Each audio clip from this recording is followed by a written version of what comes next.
Hi, good evening, everyone. Welcome to this live broadcast. I love live broadcasts. And welcome to the amazing Joe Baldwin-Trott. Good evening, Joe. Hi, Mark. Lovely to see you again. Yeah, wonderful to have you here live with me.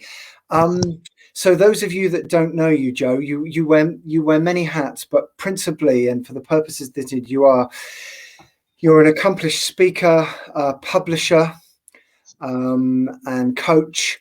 And you encourage others to bring out their writing talents and get their stories out. And I know you run some fantastic writing workshops. And something that's taking up a lot of your time right now is an amazing book that's just about to be published called Being Fine. And there it is.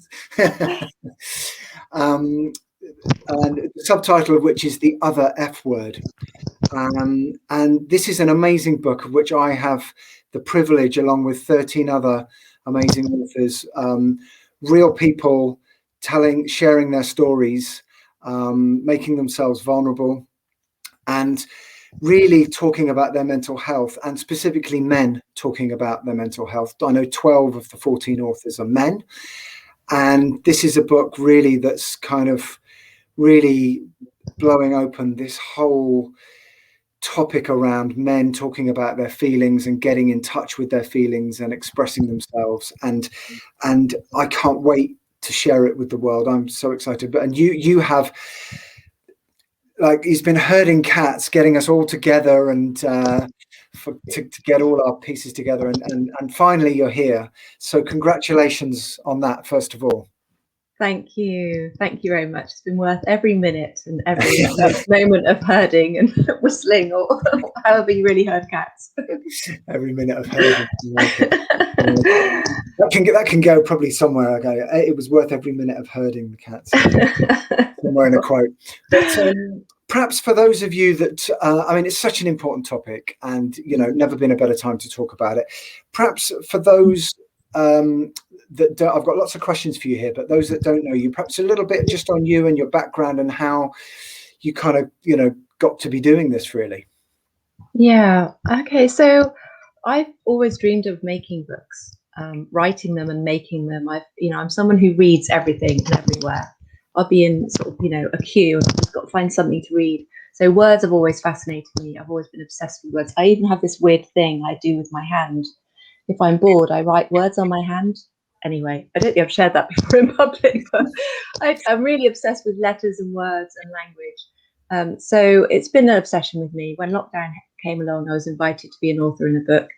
And long story short, I just thought the whole process of co-author books, of bringing people together, is very, very special, because not only do you create this lovely unity and community of people that have a like-minded purpose, and so therefore all the repercussions of them connecting and sharing and supporting, which is really happening with you guys now, you have this ability to create a singular voice, which has all these layers of voices that can create a message that is beyond impactful than one person saying, oh, this happened to me, it was terrible, I've come through it.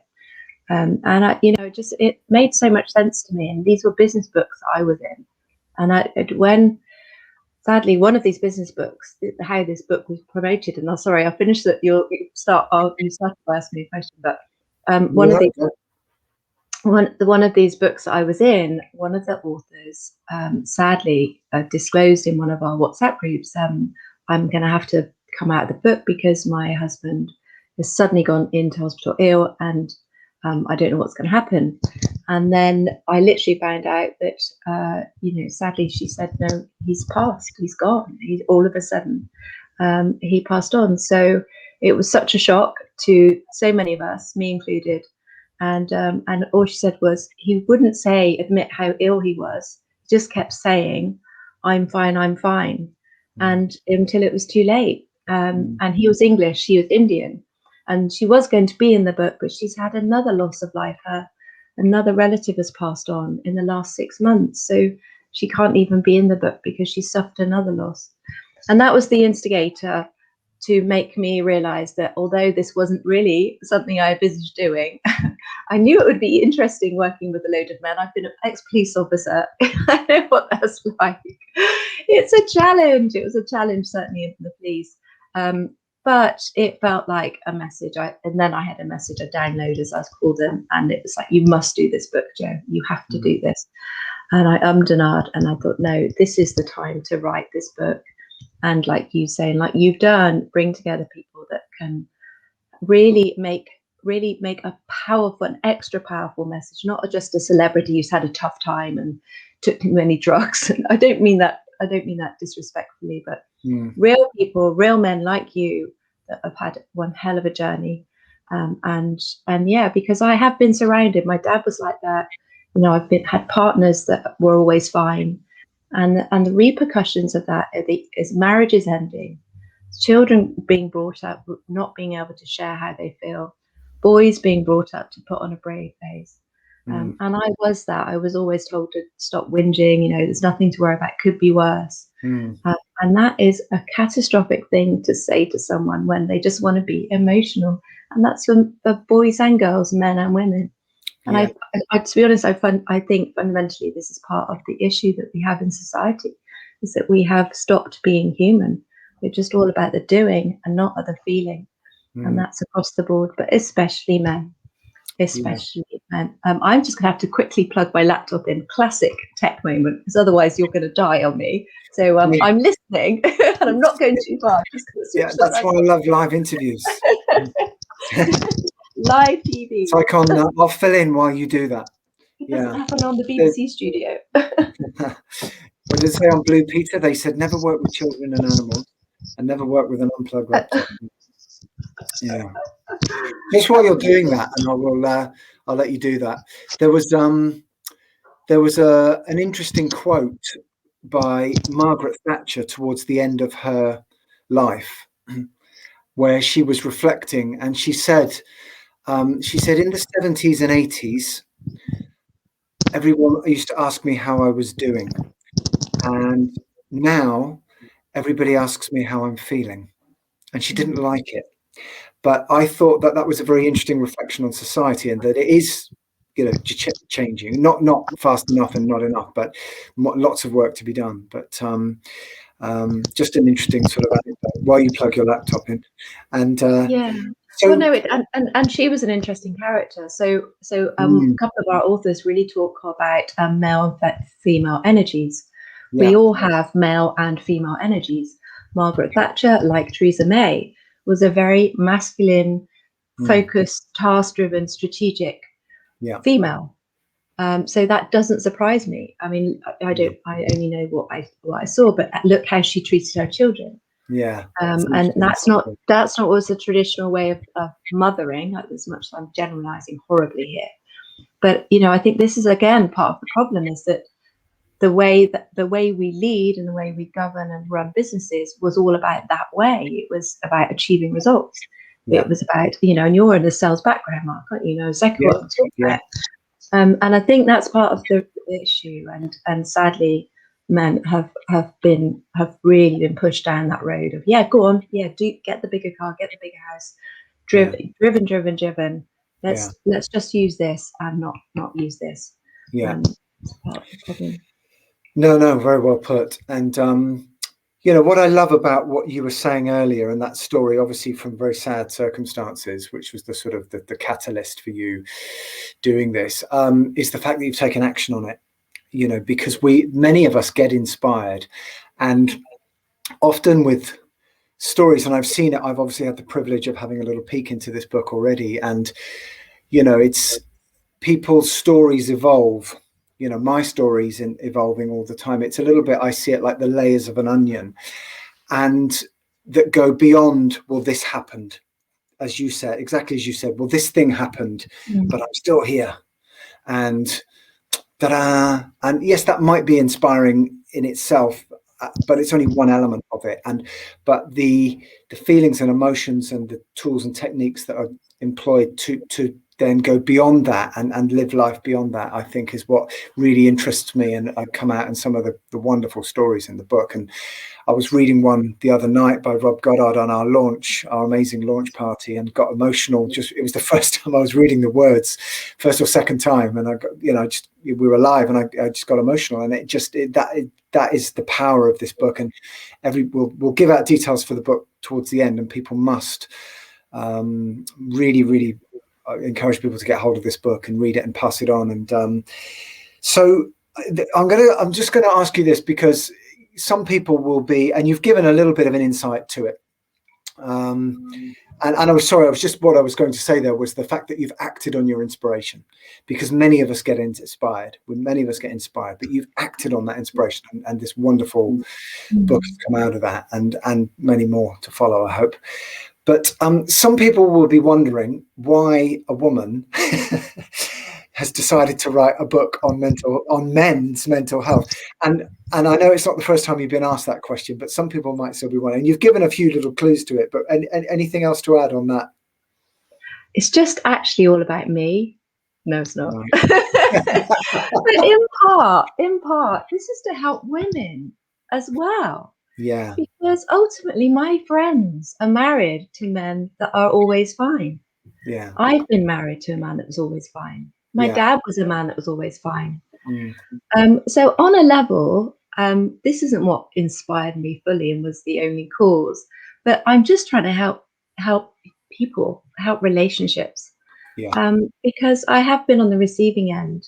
And I fundamentally have recognized a long time ago, when I really threw myself into women's networking, really the biggest reason why most women network in business, rightly or wrongly, but anyway, they do, is because they want to connect, and they want to share, and they want to share their experiences and share their challenges. Is that the reason why men connect? I say no, probably not. The reason why men connect is to grow their business, and rightly so, or to progress and be more successful, and rightly so.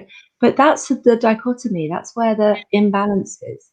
And women have these opportunities. We talk to a stranger in the ladies' loos at a pub, when we can go back to the pub, about our marriages. It just spills out, and that's even before the gin. We find it much easier generally to share. But I have been surrounded by, I have worked with many men who have always been closed down. And I guess it's just sat away, just things sit away, that you store them at the back of your mind. And then someone mentioned my very good friend, Jo Sumner, who's in the Women Leading book with me. She is a therapist and a healer. And she said, Jo, you've got to write a book about men's mental health. And that was just before this lady's husband died. And all that coming together, I thought, well, someone's got to do it. And then I looked online, because I was recommended, if you've got an idea for a book, look online and see what's there already. Not to be put off, because even if there was another Being Fine book with the same title, never be put off, because it will never be like yours. And there was nothing. There was literally nothing. There was all these celebrities and politicians, and people have written their terrible stories and their overcoming really difficult times, but not one that was just full of just average people that people can relate to. And obviously then the challenge was getting you guys all together, but it didn't just, the gender of me almost just completely fell by the wayside. I just slipped into that. I'm a publisher. I'm new to publishing, but this is a book that really needs to be written and created and shared, especially now. I am very, very concerned, and I write this in my chapter. I am highly concerned for the mental health issues that our people are suffering. Mental health has been part of my work for 20 years, really. The core of my mentoring and coaching is mental health and balance and harmony with ourselves. And I could see what was going to happen with this situation across the world. And I just thought, I can imagine so many men taking on the burden of the bills, the failing economy, keeping their families looked after, worrying about their jobs. Generally, men take that on. So all of that combined, it was a very big, a very big message. And it just, and actually I like a challenge, always like a challenge. And boy, it's been a challenge. Well, Yeah. it's your drive and passion for it that's really brought it together. And obviously I've experienced that firsthand. And you've just answered my next question, which was why now, why this book now? And you've just answered that really. And it's interesting because when I'm being, playful or provocative, when I'm coaching to try and light a spark in people and ignite, and I will sometimes say, well, what I'm about to say, which is, some people spend their whole lives, often men, working to acquire stuff to impress people that they don't even like. And do you really want to live your life? What, like, how mad is that? And and it sounds a bit flippant, and it's meant, it's meant in a way to sort of inspire people, but it's often true. And this whole thing about taking on the burden of the bills, climbing up the ladder, whether it's the car or the house or whatever, the appearances, the status, whatever, and it's rewarded, and it's actually rewarded. They're often in a system, a corporate system maybe, where that behavior is rewarded, and so there's so much that's got to change, I think, for this, to achieve what you're aiming for, I think. Let me ask you something. Let me ask you this: what have you learned during the process of bringing the book together, through writing your own chapter and also seeing everybody else's, out of interest, that you didn't know at the start? Well, I think primarily that this issue, this concern of putting on a mask and pretending. I'm very British by blood and everything else, but I'm not very British by spirit. I'm part Scandinavian, and I've got lots of those kind of roots, and I just feel like a lot of Britishness is wrong, just fundamentally wrong. And I really did feel when I started this book that a lot of this is a British issue. It's our cultural issue. It's all about about being the one that adorns themselves, gets on out, and let's present ourselves as happy and put on a smile on the face, when underneath it all, it's all going to poop at home or at work. But it's not. Obviously we've got Jamie Marlou Thomas in the book, who's an Aboriginal, who was brought up with exactly the same issues as Raj Kauria from London, who they both wore a mask. That's what they called their chapters. It's global. It's a global issue. I think it's probably worse in certain cultures in certain areas of the world. But I think that has been a big surprise, that it really is a problem across the world, and in different levels. But it certainly is. It's not specific, and also, sadly, I think underneath, when you read the chapters as much as I've done, which obviously I've been editing them and helping you write them, I have done. There is this fundamental one issue, this fundamental one problem that all of them come down to, and that has surprised me, because I figured that there would be similarities and kind of similar stories, and I really hoped that the book would have real texture and not be people all writing the same stories.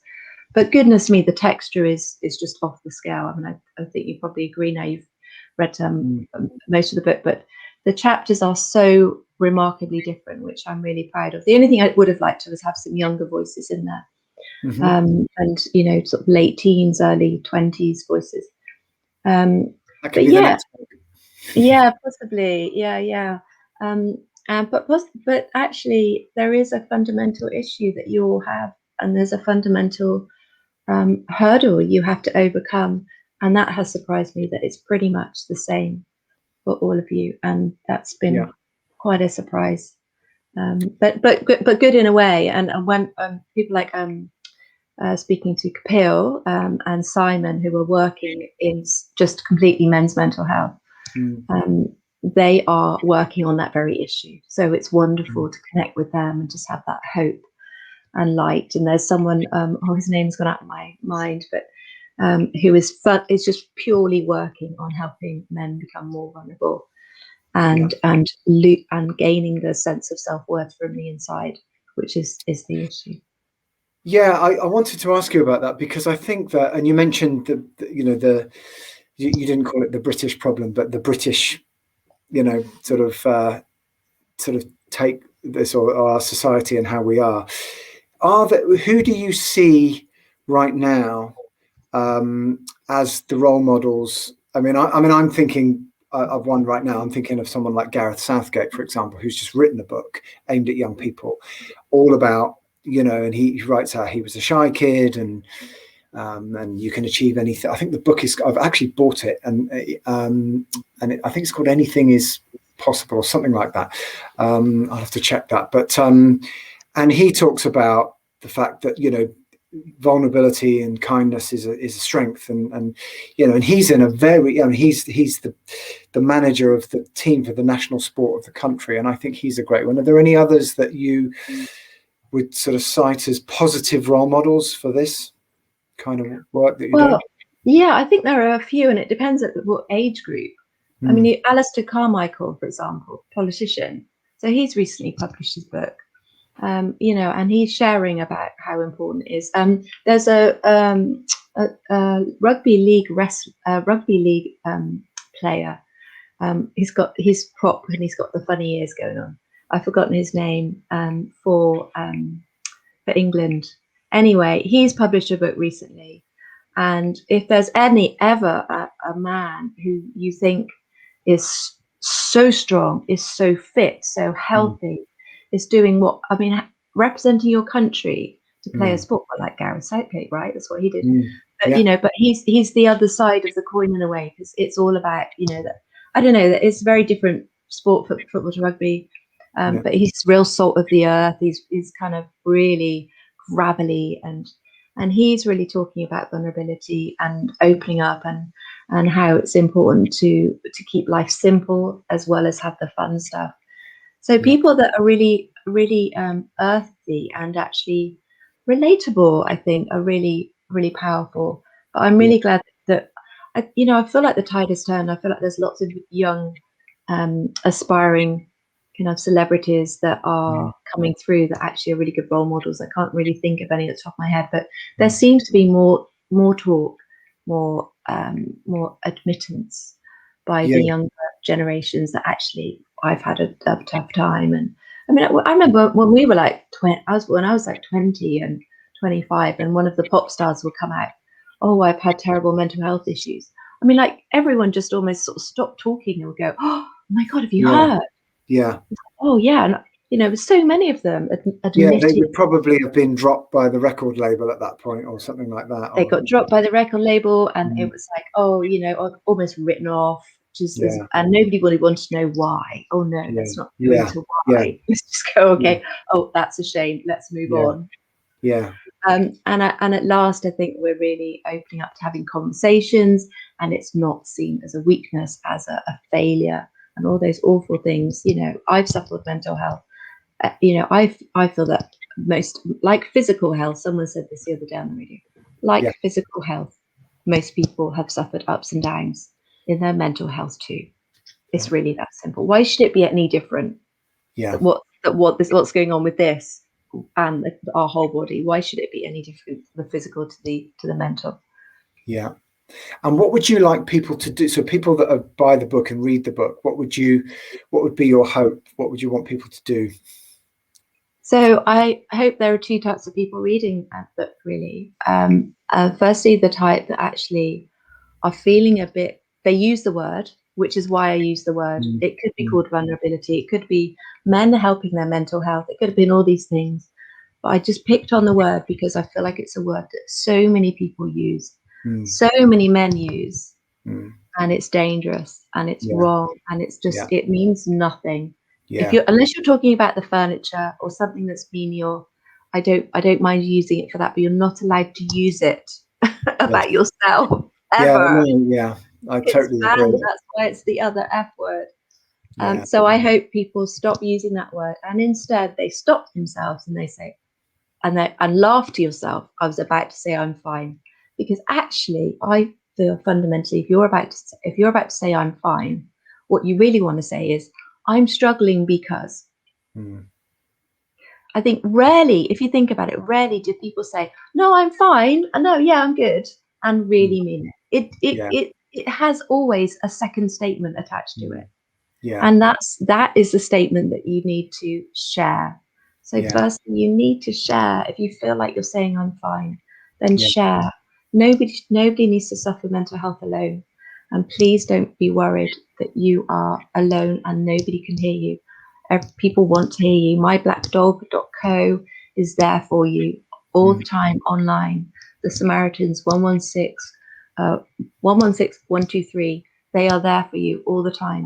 So to reach out and recognize that you're not fine. Johnny Jensen's chapter goes into this beautifully, and he just really goes into detail about how he kept saying he was fine. And until it was really, he was literally considering the very worst. It was a long journey. Over years, he was saying he was fine. Yeah. Too long. That's years too long, months too long. Yeah. And then the other person I hope reads it and hope that it helps is the person that actually is with someone who they know struggles to share. And one of our authors the other day at the book launch, she mentioned this. I don't know if you were there then, Mark. Oh, you were. And she mentioned that actually, if only she'd read this book 10 years ago, it might have helped her marriage. She might have stayed with her husband because she would fundamentally understood that this is why there's a struggle. This is why there's the barriers. It could be any of these reasons. And it's not her. Because when you're with someone who is always shutting off, wearing a mask, you can feel it. You can say everything you can. You could read all the books, but until they take ownership of what's happening to them, but at least you can be really compassionate then not take it personally.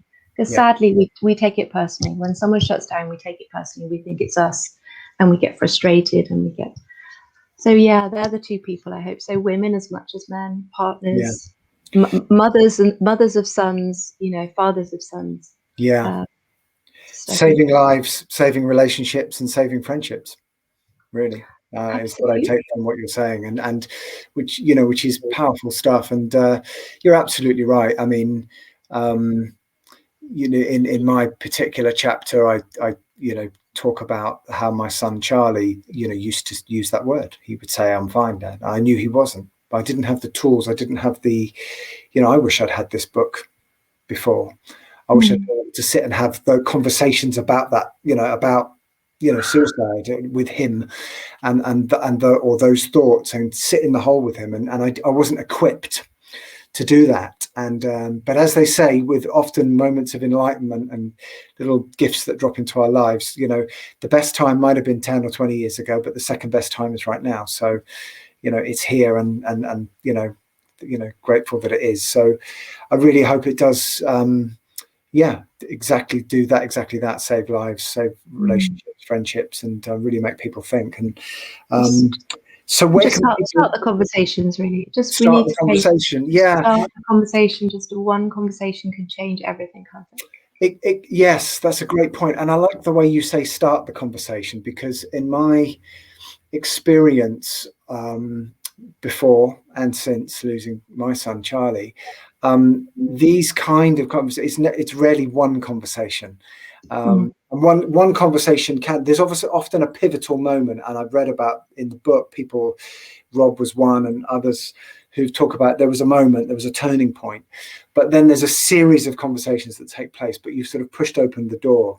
I find it, in a very different way, a little bit like having conversations with your teenage children about sex, that going back to your Britishness earlier, this idea that you sort of sit down and say, right, now we're going to talk about the birds and the bees, and it's like this one conversation and it's over and that's it, and my experience actually, certainly in these days, is that it's not one conversation, it's several over a period of time. But if you can curate an environment in which those kind of conversations can flourish and be okay, then that's so important. Hopefully that book will do this for people. So yeah, absolutely, I hope so.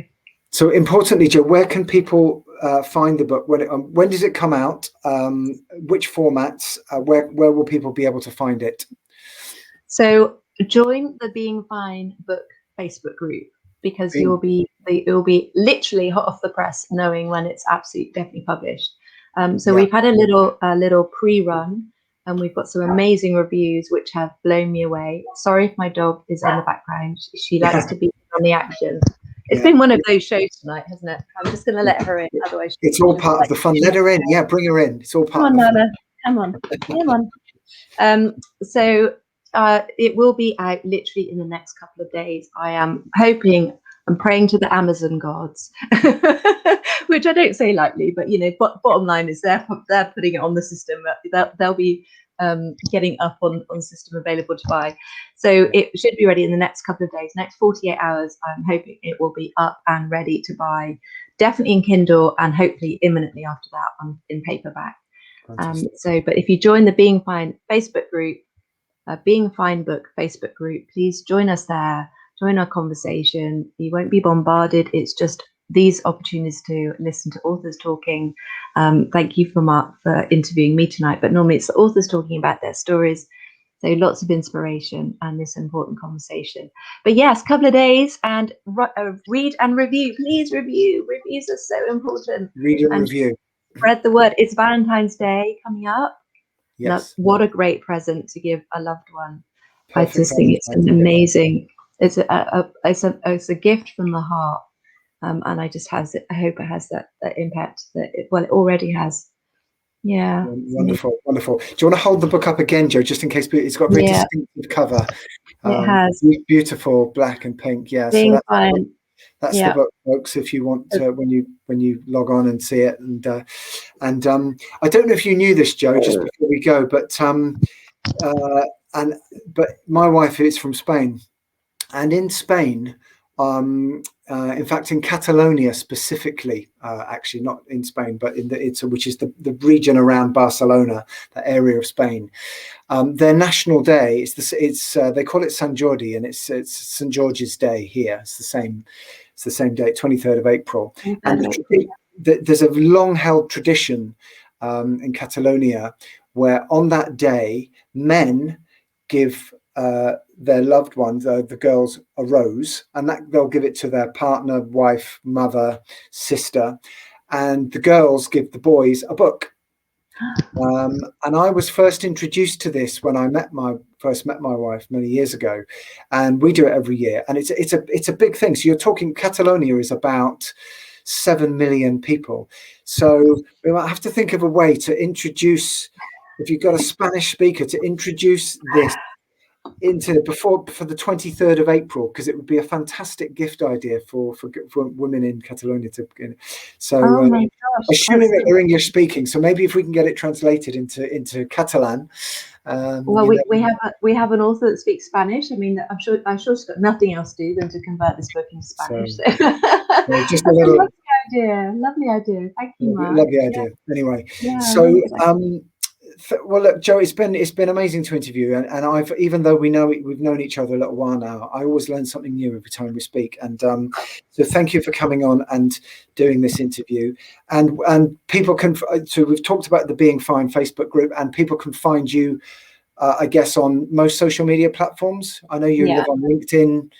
Yeah. Super easy to find. Just put my name, Jo Baldwin-Trott, and you'll find me real easy. There's only one of me. Fantastic. And Being Fine Facebook group is the place to be. Wonderful. Yeah, that's the place to be. Join our conversation. Buy, read, review. That's the please review. And share. And share. Thanks, Mark. Jo, thank you. Thanks for coming on, and thanks to Boris for making a cameo appearance. And is it Boris the dog? Did you say Boris? Nala. Oh my gosh. Oh, Nala.